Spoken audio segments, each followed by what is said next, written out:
Lupino ran his racket of sex, drugs, and contract killings from a sleazy hotel in a slum block of tenements. The NYPD was closing in. I could hear the sirens.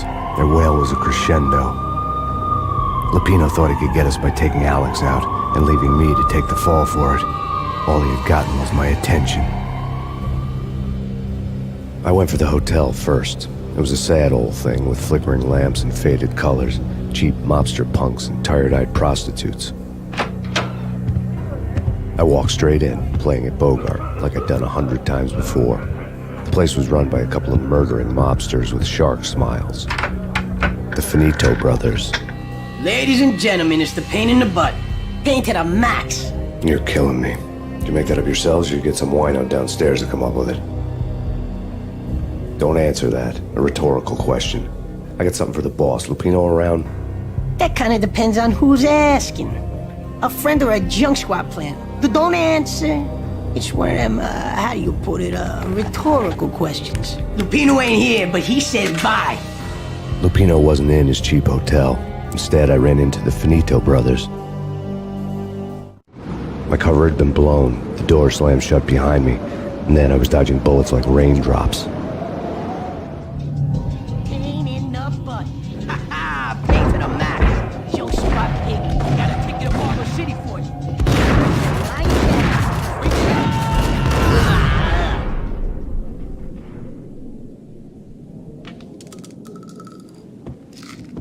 A letter on the desk caught my eye. Bosses! Everything all right? Bosses! I had met Lupino only once. The gangster ran all his rackets through his right-hand man, Vinny Gagniti. Gagniti was a high-strung whiner on the verge of breaking apart, like an overamped Energizer bunny.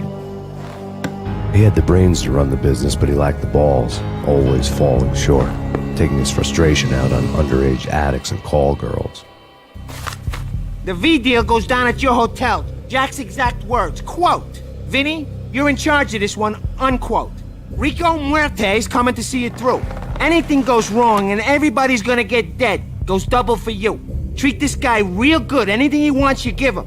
Don't screw this up or you're finito, finitos.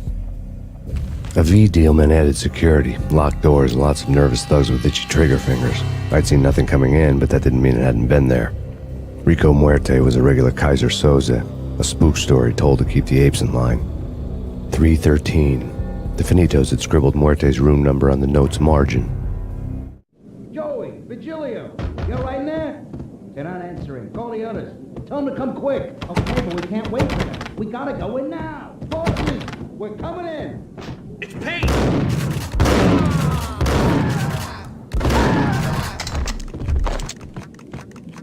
Getting out was not going to be easy. The staircase was locked and the elevator had been busted for a decade or more.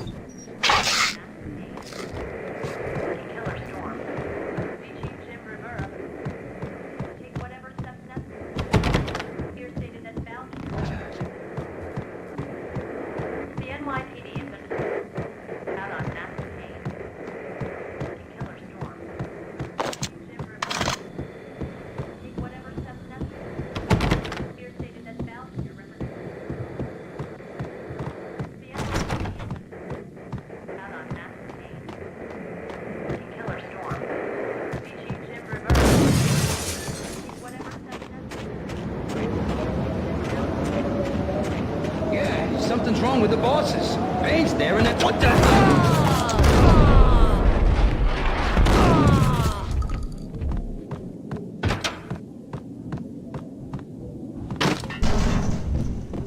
Damn!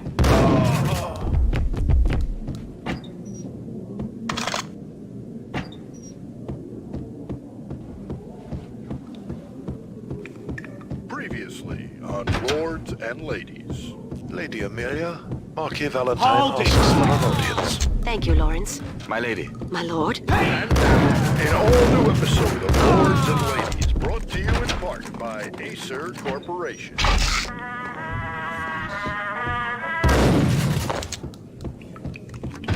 There he is! Ice!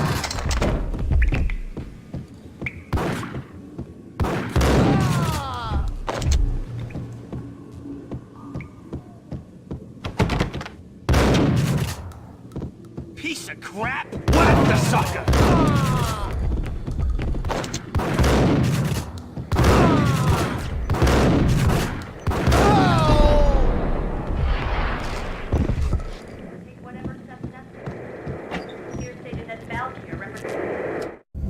Tonight, the city's fight against the nightmare drug Valkyr took a turn for the worse, as DEA Special Agent Alex Balder was found brutally slain at the Roscoe Street subway station. A suspect was seen leaving the site only moments after the shots had been fired, and the NYPD is currently in pursuit of Max Payne, a repeated felon believed to be armed and extremely dangerous. And now the weather. The worst winter storm in recorded history continues to pound the city. The NYPD is out on Max Payne.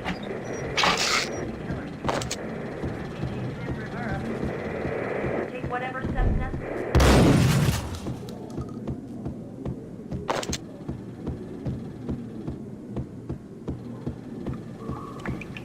V-head junkies could go off without a warning.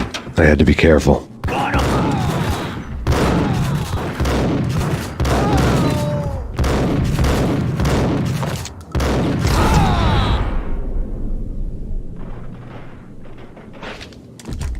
I'd found Muerte's room.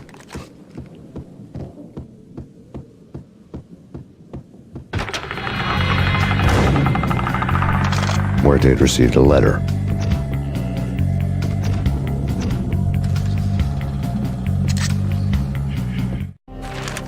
Our investigation had turned up nothing to link Angelo Punchinello, the head of the Punchinello family, to Valkyr.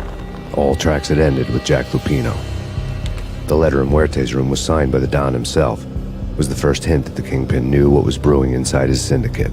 The trouble you got into after the Chicago screw-up. The Punchinello family bailed you out. You have been waiting for a chance to pay us back.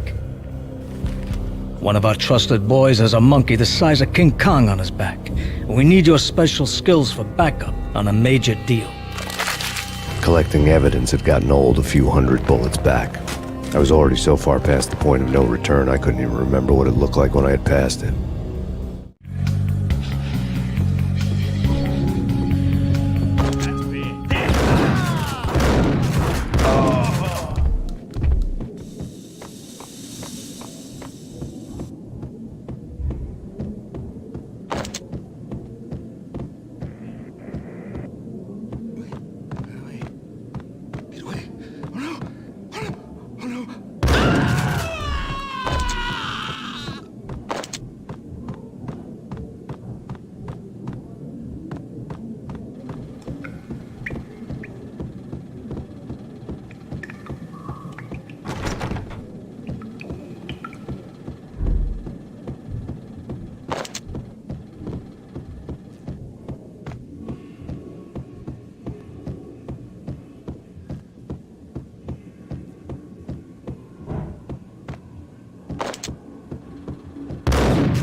The hooker had left her diary on the table.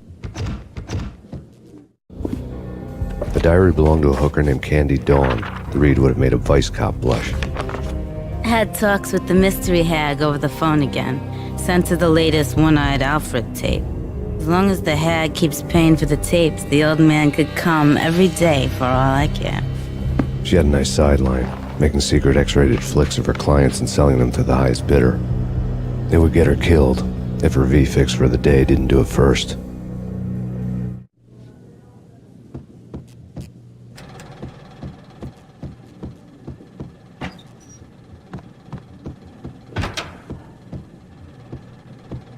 Hold it! It's him. Go get him.